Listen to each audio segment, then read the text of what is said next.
Hey, Julie Jordan with CSX in the Kitchen, and joining me today, Chef Chad Barrett. Hey, how you doing? Oh, so good. So happy to have you here. And I mean, I feel like this is a big deal because you're kind of a big deal. Oh, I'm working on it. I'm Yeah. on the ladder to the big deal, but I'm not quite there yet. You're so close, though. And so let's talk about what you've been cooking a long time. Yes. Yeah. And you did the Warp Tour for several years. Yeah, I did 3 years of Warped Tour, 2006, 12, and 16. Crazy times for sure, right? Yeah. And but the biggest thing I would say is he won Guys Grocery Games, and he's been on it 3 times. And if you want to watch him, Wednesday, July 3rd at 9 p.m. is when the episode airs and is the Tournament of Champions. yeah, that's incredible. Thank you very much. And you did win it once. And there was something that you made that you told me, and I think I saw that episode. You didn't get mayonnaise. They wouldn't give you mayonnaise because it was a budget show. Yeah, the budget bonanza. So I had to use avocados to make my own mayonnaise on the fly real quick to get it done, and budget technique. That's worked out well. That's on the fly is good. Yeah. Well, let's start. Okay. Well, I have for you guys here the crab cake that I do at Miles on the Water, where I'm currently consulting right now. I'd love you guys to stop in and meet me anytime. So we're going to go ahead and get a hot pan here with the oil. We're going to turn the flame up just a little bit here. And I'm going to let that sear. Okay. Okay. And while that's going, I'll show you how we do the magical plates. I'm really big on plating techniques. You guys may see those at Miles on the Water or pretty much any restaurant I do. So while that's working, I usually like to get this going with a little aioli dots. And tell everyone what aioli is. So aioli is oil, usually eggs, lemon juice, and salt, just for some flavor. And I mix that one with sriracha. So it kind of gives it like a unique, spicy, sweet flavor to go along with the crab cake, which I usually find pretty unique. And then just for a little touch of color, I like to throw some microgreens right over the top of the aioli. I love a microgreen.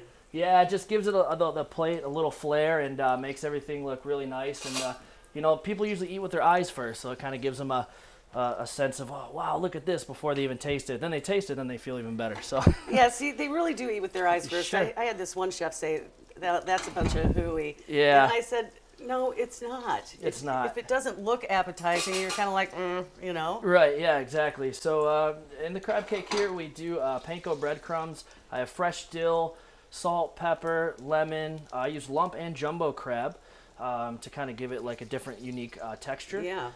So that it kind of works and gives it a nice bite. If you want to, we can start working on the salmon as well. Let's do it. And we'll do that here. I'm following your lead. Okay.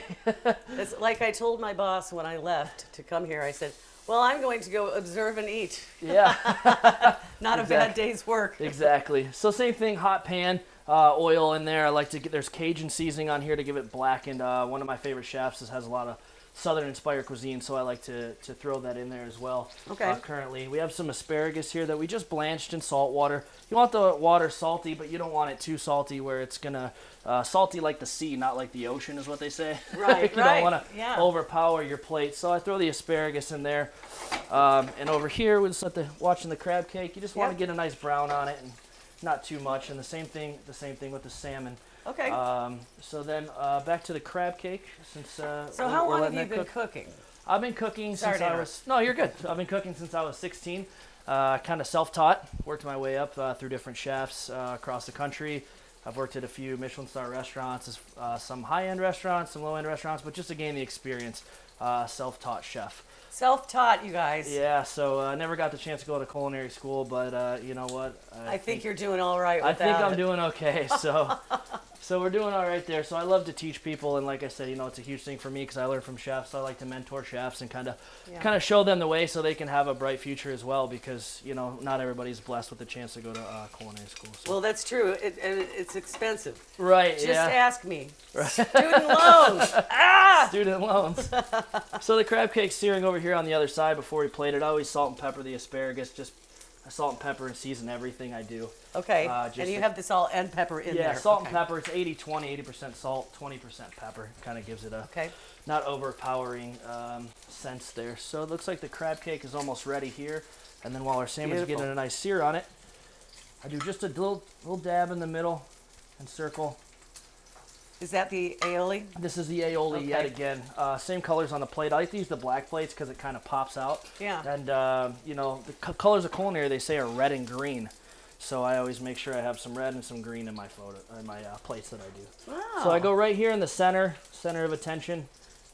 Kind of like me, I try to be the center of attention sometimes. Oh, I wouldn't know anything about that. And then over here we have the Cajun coleslaw. Ooh. So it has a little bite to it, a little sweetness to it, and it just gives it a unique flavor all the way around. All right. And then I finish it with a couple of the micro chives here on top. That looks beautiful. And then we're good to go right here, and that's the crab cake. Okay. All right, so we'll taste that after the show because I want to take a picture of it. All right, sounds good. So I got the salmon going here, as you can hear. Oh yeah, there's a nice blackened salmon going on there. That's a good sound. So over here for you, I made this is a beurre blanc sauce, which in French means white butter. So in the pan here, I have shallots, thyme, bay leaves, peppercorns. And what I do is I reduce that down to kind of make an herbed cream. Okay. Then what I do from there is I come over here and I strain it into another pan. Okay. Just to get all the herbs and stuff out of there, so it's a nice smooth sauce. Yes. Bring so it back not, like, over to chewing the on heat. grass. Yeah, you don't want to do that. Yeah, we're not cows. So yep, and then the asparagus is working slowly over here. Oh, you use the little tongs. Yes, the plating tweezers. Tweezers. Yeah, that's the only thing I use them for. Don't worry, I didn't use them on my nose before I got here, so we're good to go. Over here, I have the polenta cakes. So this is a heirloom grit that we cook polenta, put it on sheet trays, and ring mold it out.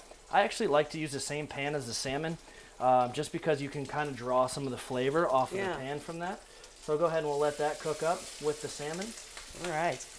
And how do you season polenta other than it's basically putting it in that pan? Sure, yeah. So I'm seasoning, but there's also salt, pepper. I use Dijon mustard kind of in the polenta cake, and it gives it a unique flavor. The acidity of it kind of comes through everything there. And I also like to hit it with a little bit of salt just in case. You know, speaking of salt, a lot of people say, you know, that's a lot of salt, but you need a lot of salt. Yeah, salt brings out flavor in everything you do, so it kind of just brings everything together, and people don't realize how much salt can really add to a dish. Yeah. Pretty much salt's in every recipe that you do. So, you know, salt's like your best friend when you're cooking. So the beurre blanc here, the white part is here, which is the cream, and then over here I'm going to throw in a couple little knocks of butter here. All right. Which is going to go ahead and give us the butter aspect of it, and that kind of makes it nice and glossy. It gives us a lot of unique textures to it and flavors, and pretty much butter and salt make everything better. I mean, I don't think it can't heal too much, but definitely tastes great. Hey, you only go around once. Yeah, right. That's right. You can't diet all the time. You got to sometimes splurge. Heck no. So for the salmon here, I usually grab this nice teal plate. Kind of, for me, it screams southern, but you know, for you, maybe not. Who knows? Yeah. So a little southern dish, and then the polenta cake here, you're just gonna sear it. We're gonna flip it over. Okay. And that's gonna cook a little bit longer. All right. And what kind of texture? Is it a feel with the salmon? The salmon is feel, so it's really about the bounce back on the salmon. How much you feel it bounce back is how you do it. I cook it to medium. Medium is kind of my kind of the standard nowadays. You know, people used to think back in the day, you know, you cook it all the way. Salmon's kind of good around 120 degrees internally, and once you get good, you can kind of do the feel technique. But if not, you know, use a digital thermometer to kind of get yourself going there. Okay. Over here, I have some Cajun beans, which helps just kind of bloom the dish around. So they're just Cajun spices infused in the beans. Okay. I can't give you all my secrets on how I do these. No, I'm not prying. But it's definitely a fun technique that I learned from a couple of my chef friends. So the polenta cake here, we go right in the middle. And then the salmon, now it's got that nice hard sear on it, nice color. We go right on top of the cake here to kind of give it a nice stackable plate here. Yeah. I call it 3D plating techniques. I like it. It kind of helps out a little bit. And then we have our asparagus. Goes beautiful. Right over the top here.